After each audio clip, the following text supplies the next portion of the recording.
Good afternoon. My name is Mary Wallachy, and I'm the director of a small family foundation in Springfield, Massachusetts, and I am just dwarfed here in comparison to the very famous gentleman we have up here on the stage and all of you in the audience. And I'm nervous, so hopefully you'll appreciate that. So I am just so honored to be a part of kicking off this event, and particularly want to thank Ralph Smith for asking a small family foundation in Springfield, Massachusetts to kick off this exciting couple of days. A little bit about our foundation.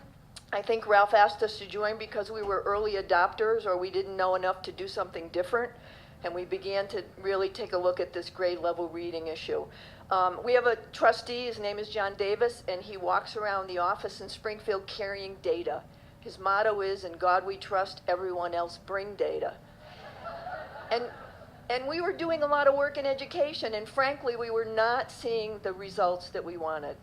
And not only do we look at data, but we look at research, and all of you know the research, and the research talks about investing in children early, and that the return is so great when we do that. So we decided that we would really take on this issue of grade level reading, and John, again, with his data in his back pocket, came to us and said, "Do you know that there's less than 33% of the children in the city of Springfield who can read proficiently?"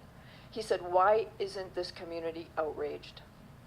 And frankly, there wasn't an outrage at all. There wasn't even a noise. And as a result of that, we decided that we would put a stake in the ground as a small foundation and begin to coalesce our community and our region around the issue of grade level reading. That work always takes longer than we think it will. We started in 2009. We can be in the community for over a year. I don't know why it took so long, but as a result of that, we developed a blueprint for our city, the city of Springfield.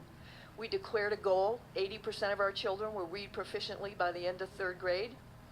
We knew that we as a small foundation couldn't be the only ones at the table, and so we were bold enough in Springfield to develop a funder collaborative. We said we can't be the only ones waking up every day wondering when our children will read proficiently. And so we have gathered about 8 to 10 other funders, some kicking and screaming and others graciously agreeing to help us do this work in Springfield and in other areas of our community and our region. We are so thrilled that we're not alone, and that we have all of you in this room who are now partners on this work, and most importantly, partners with the Casey Foundation and the leadership of Ralph Smith. One of the other mottos, we live with mottos, I guess, in Springfield, and one that we believe very much in and is so exemplary of the gentleman here at the table, is that powerless children need powerful friends. This gentleman here and the wonderful leaders of our communities of Denver, Sacramento, and Providence are powerful friends for powerless children, as are all of you. And again, we're just so thrilled to be opening up this event on behalf of all of the funders in the room. And I am now going to introduce Ralph, who I don't think needs any introduction, but he is the chief cook, bottle washer, whatever, campaign chair for the Campaign for Grade Level Reading, and as you all know, he's also senior VP for the wonderful Casey Foundation. So thank you.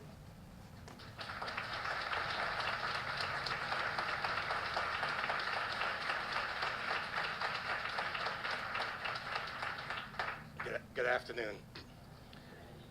We are delighted. Mary, thank you very much. I've got to tell you that when we started this work, we knew that we were not breaking ground, and we knew that because there were folks around the country that were doing this work long before we came to it.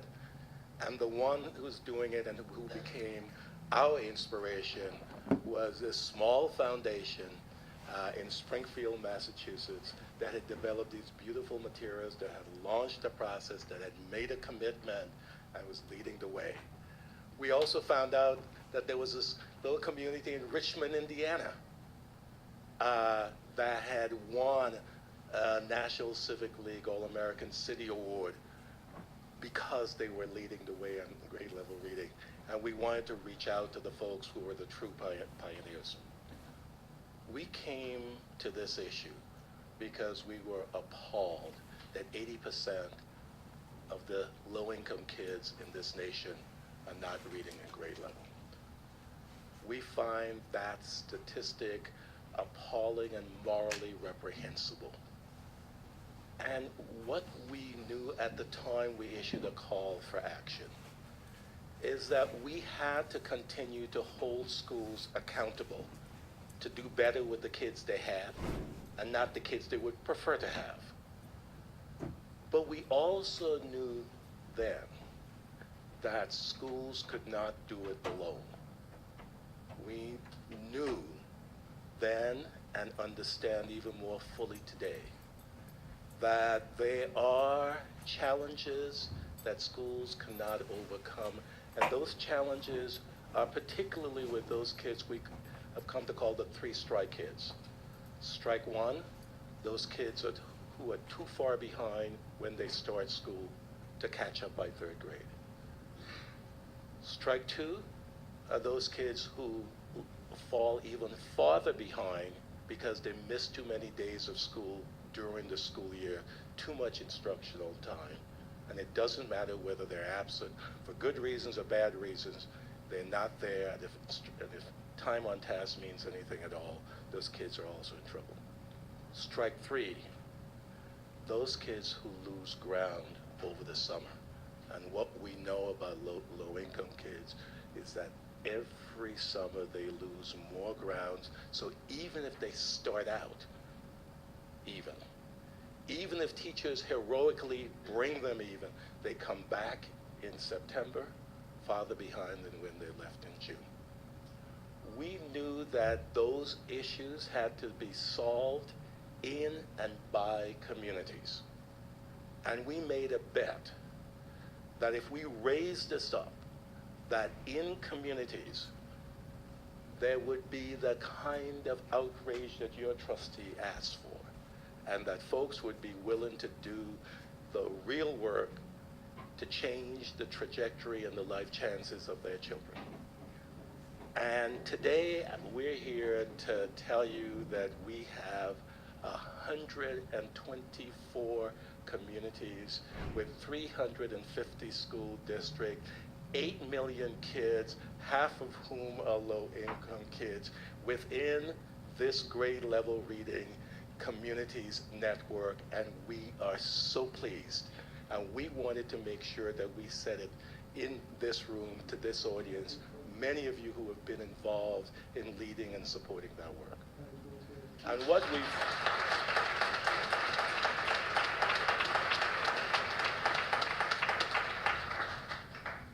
And what we found is that there were folks in these local communities who were willing to invest a whole lot of sweat equity, time, talent, and sweat equity in doing the work, in meeting, in struggling, in arm wrestling to come up with a plan for their community.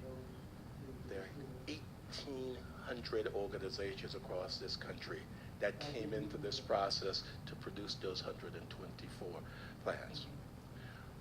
What we found is that local funders, family foundations, community foundation, United Ways, and local government stepped up and provided resources at critical time, including resources to get 500 of those folks here in Denver this weekend. Oh yeah, applaud those funders. And what we found that was even more impressive, and to some extent the key, was there were civic leaders and public officials who were willing to use their bully pulpits, who were willing to risk their political capital and their reputations to advance and champion this work. 3 of those leaders are with us today. And my job today is to get out of the way and let you hear from these 3 mayors. Mayor Michael Hancock was elected mayor of Denver last year after having established a reputation as one of the youngest and most dynamic civic leaders. Prior to his election, he had served 2 terms as president of the Denver City Council, and he's a past president of the Urban League. In fact, when he was named to that post in 1999, he was the youngest leader any urban league anywhere in the country. I think Mayor Hancock is going to get pretty soon tired of us reminding him he was the youngest leader, because we always see that in the past tense, right? And those are one of the things that you lose as you get older. Mayor Hancock and I were just talking about it. He says, you know, we're still the young guys. Mayor Johnson's now part of the old guard. When we first talked, my colleague, Lieutenant Governor Barbara O'Brien, and I went to meet with Mayor Hancock. And I don't think you were yet in office. We were at his doorstep, I think. They had just finished counting the ballots. We were at his office, and we say, Mayor, we're going to need your help and your leadership on this issue. He didn't blink. He said, you know, let me tell you why this issue is important to me. And then he proceeded to tell us a story of one of the community leaders and activists here in this city that got to him when he was a young father-to-be. I don't think you even had the baby yet. And she was on you, he said, so I understand this issue. It's an issue that's close to me and my family, and you could count on me lead it. That's the first mayor who is here today, and I wanted he has been everything we've asked him to do.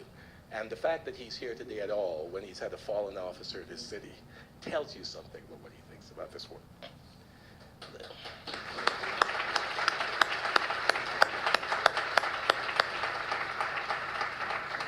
I'm going to introduce all three mayors and then get out of their way. The Honorable Angel Tavares was elected mayor in Providence in 2010. And as he describes it, and all the rest of us listen with pride and admiration, he says his is a story of Head Start to Harvard.